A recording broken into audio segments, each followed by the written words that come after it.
Ui, kalau ni cantik juga ni. Ni biasa nampak atas jalan ni kalau apa ni. Bang, salam sejahtera. Salam sejahtera. Saya cari motor yang buat awet-awet KL ni impress. Ada tak bang? Macam ni apa arwah ni? Ni apa paling-paling? Kalau ni bukanlah, itu semua bukan orang KL semua suka. Awet-awet KL semua dia suka yang jenis Macam ni je.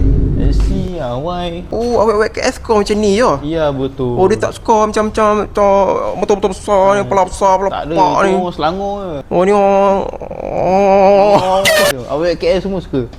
Lagi-lagi malam minggu brum. Malam minggu jenis tak ada side mirror macam ni memang minat lah. So dia buat fly gitu. Minat habis Tak tahu pula kedai ni ada jual capture ke.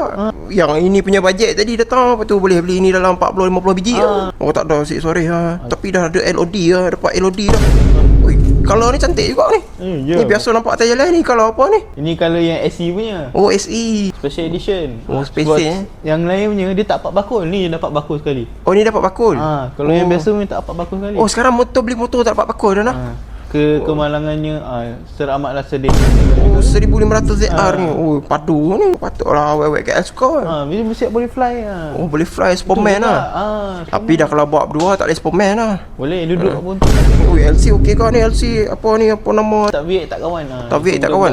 Ini baru boleh melekat weight ni. Lagi melekat cegil. Mirror ada jangan risau. Side mirror dapat dapat payah nanti beli buka juga. Kalau buang side mirror pun tambah horsepower kan. Betul. Ni nanti kasih lower. Lepas tu yang footrest orang belakang ni kalau boleh taruh kat sini. Okey, berapa body price untuk V8? Untuk V8 body price dia 9 lah. Ni dalam 9,000 lah. Ni dalam 9,000 V8. Ni berapa ni?